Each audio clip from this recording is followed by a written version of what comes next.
Morning all of you. सभी कैसे हैं? आशा करती हूँ सभी स्वस्थ होंगे।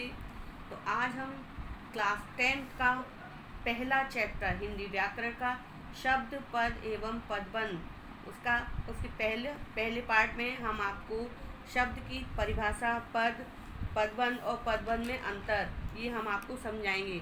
तो सबसे पहले शब्द, वर्णों के सार्थक एवं स्वतंत्र शब्द समूह जिसका कोई अर्थ हो वह शब्द कहलाता है। यानी सब वर्णों का ऐसा समूह जिसका कोई अर्थ हो तो वो शब्द कहलाता है। दूसरी परिभाषा इसकी, जब तक कोई अर्थवान वर्ण समूह स्वतंत्र रूप से प्रयुक्त होता है उसे शब्द कहते हैं। शब्दकोश में पाए जाने वाले सभी शब्द कहलाते हैं। यानी डिक्शनरी में जो वर्ड होते हैं वो सारे शब्द कहलाते हैं, क्योंकि वे अर्थवान भी होते हैं, क्योंकि उनका कोई ना कोई अर्थ होता है, तथा स्वतंत्र होते हैं। यानी स्वतंत्र होते हैं क्योंकि वो वाक्य से बाहर होते हैं, लेकिन जब वाक्य में प्रयुक्त हो जाते हैं तो वो पद का रूप ले लेते हैं। नीचे दिया है पद की डेफिनेशन। जब कोई शब्द वाक्य में प्रयुक्त होता है तो वह स्वतंत्र नहीं रहता, यानी कि वह व्याकरणिक नियमों व व्यक्तियों में बनकर उसका संबंध अन्य पदों से जुड़ जाता है, तब वह पद कहलाता है। यानी वर्णों से बना हमारा शब्द जब तक यानी डिक्शनरी में रहता है शब्द कहलाता है। जब वह वाक्य में प्रयुक्त हो जाता है, बहुत सारी इकाइयों से बन जाता है, व्याकरणिक नियमों से जुड़ जाता है, तब वह वो हमारा पद कहलाता है। तो जैसे उदाहरण दिया है शब्द में क्या है? राम, मैदान, खेलना। राम संज्ञावाचक शब्द है, मैदान भी संज्ञावाचक शब्द है, खेलना एक क्रिया है। तो यहाँ पर ये सारे अलग अलग हैं, और जब इसका वाक्य में प्रयोग किया, जैसे राम मैदान में खेलता है, तो यहाँ पर ये पद का रूप ले लेते हैं। अगला है हमारा पदबंध। जब एक से अधिक पद सामूहिक रूप में किसी एक व्याकरण इकाई जैसे संज्ञा, सर्वनाम, विशेषण, क्रिया विशेषण आदि की जगह प्रयुक्त हो तो उस बंधी हुई इकाई को हम पदबंध कहते हैं। दूसरे शब्दों में अनेक पदों के योग से बने वाक्यांश को जो एक ही पद का काम करता है वह पदबंध कहलाता है। यानी कि यहाँ पर दिया है जैसे मोहन सामने वाले मैदान में खेलेगा, तो यहाँ पर मोहन जो है अलग है, यानी एक ही शब्द है, और सामने वाले मैदान में खेलेगा ये पूरा जो है जो एक दूसरे से कनेक्ट है, यानी तो यहाँ पर ये पदबंध बन जाता है हमारा। अब आता है पद तथा पदबंध में अंतर। जब वाक्य में प्रयुक्त संज्ञा, सर्वनाम, विशेषण, क्रिया विशेषण का काम कोई एक अकेला शब्द करता है तो उसे पद कहते हैं। जैसे यहाँ दे रखा है, जब यही कार्य एक से अधिक पद मिलकर करते हैं तो वह पदबंध कहलाता है। कहने का मतलब है, नीचे उदाहरण से समझेंगे। मोहन सोता है, यहाँ पर मोहन केवल जो है सारे जो संज्ञा, सर्वनाम सबका काम एक ही शब्द करता है, तो यहाँ पे मोहन सभी का काम अकेला करता है, तो यहाँ पर ये पद है। लेकिन नीचे दे रखा है यहाँ मोहन पद कहलाएगा, यह संज्ञा पद है एक ही शब्द होने के कारण। अब दूसरा उदाहरण दिया है सोहन का भाई मोहन, तो यहाँ पर एक से अधिक पद हैं, तो ये सब एक ही इकाई का काम कर रहे हैं, इसलिए ये यहाँ पर सोहन का भाई मोहन यहाँ पर पदबंध का काम कर रहा है, इसलिए ये यहाँ पर पदबंध है। अब हम समझेंगे शब्द के भेद।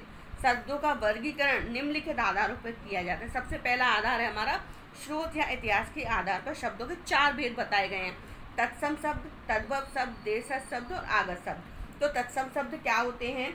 संस्कृत भाषा के ऐसे शब्द जो हिंदी में भी अपने मूल रूप में प्रचलित हैं वो तत्सम शब्द कहलाते हैं। जैसे वायु, नारी, सत्य, छात्र, समुद्र, ये जैसे संस्कृत में यूज होते हैं ऐसे ही हिंदी में भी बोले जाते हैं। तद्भव शब्द किसे कहते हैं? ऐसे शब्द जो संस्कृत भाषा से हमारी हिंदी भाषा में बिगड़ा हुआ रूप उनका बोला जाता है। जैसे सपना है, सपना जो है हिंदी का शब्द है, लेकिन इसको संस्कृत में स्वप्न कहते हैं और बिगाड़ के इसका नाम रख दिया गया सपना, तो इसलिए यहाँ पर वो तद्भव शब्द कहलाएगा। देशज शब्द वो होते हैं जो शब्द स्थानीय पदार्थ के रूप में, कार्य के रूप में अथवा ध्वनि के अनुसार प्रसिद्ध और प्रचलित है, देशज शब्द कहलाते हैं। जैसे जो हमारे देश में प्रचलित मतलब शुरू से बोलते चले आए, जैसे पेट, खिड़की, चीनी, ऐसे शब्द जो देशज शब्द जो हमारे देश के ही हैं। आगत शब्द वे शब्द कहलाते हैं जो हमारी भाषा में अन्य भाषाओं से आए हुए, जैसे तुर्की, अरबी, फारसी, अंग्रेजी के बहुत से शब्द हैं जो आज हिंदी भाषा में प्रचलित है, तो वो आगत शब्द कहलाते हैं। अब दूसरा आधार आता है हमें रचना के आधार पर।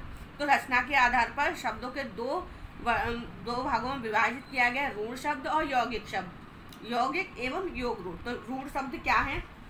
तो रूढ़ शब्द उन्हें कहते हैं जो जिनके सार्थक खंड ना हो सके, यानी कि जिनके कोई मतलब खंड करने पर जो है उनका जिनका कोई अर्थ नहीं निकलता, जब टुकड़े हो जाते हैं तो जिनका कोई अर्थ नहीं निकलता, यानी उनके खंड हम नहीं कर सकते, वो पूर्ण रूप से स्वतंत्र होते हैं। जैसे सोना है, पानी, लोहा, ये हमारे ऋण शब्द हैं। अब यौगिक शब्द, जो शब्द किसी उपसर्ग, प्रत्यय या अन्य किसी शब्द के योग से बनते हैं, वे यौगिक कहलाते हैं। जैसे कृपा प्लस आलू, तो कृपा प्लस आलू जो है दो शब्दों से मिलकर बना है, इसलिए यौगिक शब्द है।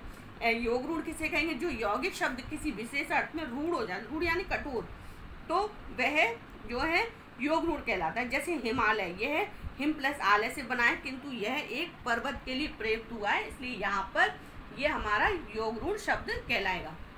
अब आता है अर्थ के आधार पर शब्दों के चार भेद होते हैं: पर्यायवाची शब्द, विलोम शब्द, एकार्थी शब्द और अनेकार्थी शब्द। तो पर्यायवाची शब्द सब जानते हैं, एक ही शब्द के बहुत सारे अर्थ, यानी एक ही शब्द को कई तरीके से कई रूप जिसके, तो वो पर्यायवाची शब्द होते हैं। विलोम शब्द विपरीतार्थक, यानी एक दूसरे के अपोजिट वर्ड, तो वो विलोम शब्द के अंतर्गत आते हैं। एकार्थी शब्द यानी मतलब कई सारे शब्दों का एक ही अर्थ निकलना, वो एकार्थी शब्द के अंतर्गत आता है। अनेकार्थी का मतलब है एक ही अर्थ और उसके बहुत सारे जो है, एक शब्द एक ही होता है लेकिन उसके अर्थ अलग अलग होते हैं, वो अनेकार्थी शब्द कहलाते हैं। प्रयोग के आधार पर शब्दों के दो भेद होते हैं: सामान्य शब्द और तकनीकी शब्द। सामान्य जीवन के व्यवहार में प्रयुक्त होने वाले शब्द सामान्य शब्द कहलाते हैं। जैसे आम, मानव, पशु, केला, ये हमारे सामान्य शब्द हैं। और तकनीकी शब्द या पारिभाषिक शब्द विभिन्न शास्त्रों में किसी विशेष अर्थ में प्रयुक्त शब्द तकनीकी या पारिभाषिक शब्द कहलाते हैं। जिनका जैसे कि अर्थ, तो अर्थशास्त्र में धन के लिए प्रयुक्त हुआ है, तो यहाँ पर ये तकनीकी शब्द कहलाएगा। जैसे जो बल है, तो बल जो है सेना के लिए, सैनिकों के लिए प्रयुक्त होता है, और ये भौतिक विज्ञान में शक्ति के लिए प्रयुक्त होता है, तो ये तकनीकी शब्द है। तो ये आज का हमारा वीडियो यहीं समाप्त होता है। अगले पार्ट में हम आपको पद के भेद समझाएंगे।